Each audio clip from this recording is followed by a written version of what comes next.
চেলসির যেমন ম্যাচ রয়েছে প্রিমিয়ার লিগে বোর্নমাউথের এগেইনস্টে, ম্যানচেস্টার ইউনাইটেড খেলবে পয়েন্ট টেবিলের তলার দল উলভসের বিপক্ষে।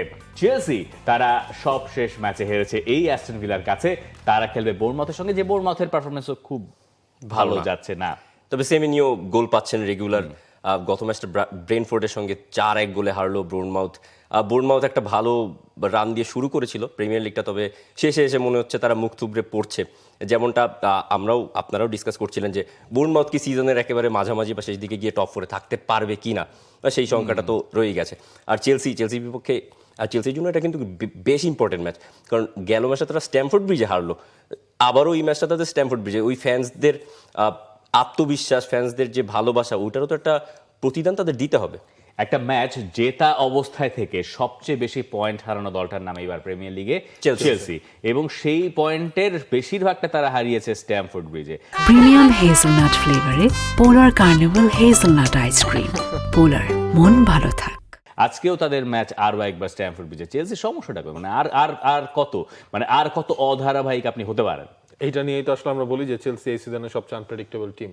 আপনি কোনো রেজাল্টেই চেলসির ক্ষেত্রে আসলে প্রেডিক্ট করা যাচ্ছে না। ইনফ্যাক্ট লাস্ট ম্যাচটাও অ্যাস্টন ভিলার কাছে তারা যেভাবে আসলে হেরেছে, ওইটাও হচ্ছে গিয়ে তাদের ওই আত্মবিশ্বাসের জায়গাটার মধ্যে তাদের একটা বড় ধাক্কা দিয়েছে। চেলসির সমস্যাটা আসলে কোন জায়গায়? চেলসির কোচের সমস্যা, চেলসির প্লেয়ারের সমস্যা, অনেকগুলো ব্যাপার নিয়ে কথা হয়, কিন্তু আমরা নির্দিষ্ট করে কখনোই বলতে পারি না যে চেলসির মূল সমস্যাটা আসলে কোন জায়গায়। কিন্তু একজন কোচ অবশ্য তার কৌশলে কিছুটা পরিবর্তন এনেছেন, এবং সেই কোচের নাম রুবেন আমোরিম। তিনি অবশ্য পোপের কাছ থেকে কিছু শুনে আসেন নাই, কিন্তু তিনি ব্যাক ফোরে আবার শিফট করে গেছেন। এখন তার এই ব্যাক ফোরে শিফট করার পরে নিউক্যাসল ইউনাইটেডকে ম্যানচেস্টার ইউনাইটেড হারিয়েছে 1-0 গোলে। এবার তারা খেলবে উলভসের বিপক্ষে, এবং সম্ভবত ব্যাক ফোরই আমরা দেখতে পাবো। তার পেছনে বড় একটা কারণ হচ্ছে তার বেশিরভাগ পারফর্মাররা, যারা পারফর্ম করেছেন এই সিজনের এইটুকু সময় জুড়ে, তারা গেছেন আফ্রিকান কাপ অফ নেশনস খেলতে।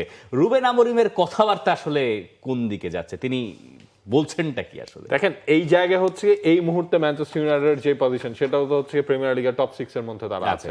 হ্যাঁ, তো এখন এই ধরনের জায়গায় ধরেন তিনি হচ্ছে ওই শিফটিং এর কাজটা তিনি করতে পারেন, যে তার সাকসেস আসছে বা তার দল যেই অবস্থানে ছিল সেখান থেকে আপনার আস্তে আস্তে উপরে উঠছে, ফাইন, তাহলে হচ্ছে আমি একটা সেকেন্ড অপশনের দিকে ভাবি। দেখেন, যখন ম্যানচেস্টার ইউনাইটেডের খারাপ টাইমটা যাচ্ছিল এই সিজনের শুরুতেই বা 1-1.5 মাস আগেই, তখন কিন্তু বারবার তাকে ওই ধরনের প্রশ্ন করা হচ্ছিল, আপনি কি শিফট করবেন কিনা, নাকি আপনি আপনার জায়গাতেই থাকবেন। তিনি বারবার বলেছিলেন যে তিনি তার জায়গাতেই থাকবেন, কিন্তু এখন তো আপনার হাতে অপশনগুলো কমে গেছে। এটার পেছনে তিনি ব্যাখ্যা দিচ্ছেন যে আমি যদি এর আগেই 3 ম্যান ব্যাক থেকে শিফট করে 4 ম্যান ব্যাকে যেতাম, তাহলে লোকে বলতো আমি মিডিয়ার প্রেসারে, দর্শকের চাপে এই কাজটা করেছি। এটা কোন ধরনের গোয়ার তুমি আমার জানা নাই। আপনার যদি মনে হয় যে আমার ব্যাক 3 থেকে ব্যাক 4-এ যেতে হবে, তো মানুষ কি বলছে সেটার উপর প্রভাবিত হবেন কেন আপনি? তার কাছে নাকি মনে হয়েছে ওই সময় তিনি যদি শিফট করতেন তাহলে ফুটবলাররা ধরে নিত যে কোচ তো এমনিতেই চাপে, দর্শক যা বলে তাই করে। এখন তিনি শিফট করছেন কারণ তার দল একটু তুলনামূলকভাবে ভালো করছেন, এবং এখন আর সেই মিডিয়া প্রেশারটা নাই বলে তিনি ব্যাক ফোরে শিফট করছেন। এইটা আসলে রুবেন আমোরিমকে চাপে ফেললো না ভালো করলো? আচ্ছা, রুবেন আমোরিমের কাছে কি আরো অপশন আছে? আপনি ধরেন ওই মুহূর্তে ব্যাক 3 থেকে যে ব্যাক 4-এ সুইচ করবেন, ওই সময়টাতে ভালো কি ফুল ব্যাক তার আছে? না, ভালো ফুল ব্যাক আপনার কাছে নাই, এখনো নাই। কিন্তু আপনি 3 ম্যান ব্যাকে খেলাইতে গেলে এই দলটায় তো আপনার তখন লুক শকে নিয়ে লেফট সেন্টার ব্যাকে খেলাইতে হয়। যদিও এখন লিসান্দ্রো মার্টিনেজ আবার ফিরেছেন। হেভেন এখন নিয়মিত ওই জায়গায় সেন্টার ব্যাক পজিশনে এবং দারুণ করছেন বলে আমার এটা বোঝা যাচ্ছিল হেভেন পারফর্ম করবে, তাই না? এবং পারফর্ম করছেনও। ডিয়েগো দালো এই সাইডটা হয়তো সামাল দিচ্ছেন।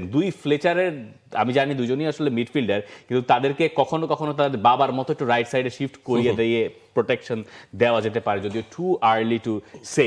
কিন্তু এই ব্যাকফোরটা আমার কাছে মনে হয় ম্যানচেস্টার ইউনাইটেডের জন্য রেজাল্ট আনার ক্ষেত্রে তাদের সাহায্য করবে। কিন্তু উলভসের সঙ্গে এই ম্যাচটায় জেতা বাদে আর কোনো উপায় আসলে ইউনাইটেডের সামনে নাই, পয়েন্ট টেবিলের তলার দল। দেখা যাক আসলে প্রিমিয়ার লিগের এই রাউন্ডটা, অর্থাৎ বছরের শেষ প্রিমিয়ার লিগের ম্যাচগুলো কেমন যায়। সবচেয়ে বড় আকর্ষণটা তো থাকছে আর্সেনাল এবং অ্যাস্টন ভিলার ম্যাচে, সাথে চেলসি এবং ম্যানচেস্টার ইউনাইটেডের আজকে রাতের যে খেলা আছে সেটা নিয়েও আপনারা জানাতে পারেন আপনাদের মতামত, আপনাদের prediction. For more updates, subscribe to our YouTube channel and click on the bell icon. Follow us on Facebook and Instagram. Download T-Sports app to enjoy exciting games and highlights. Visit tsports.com.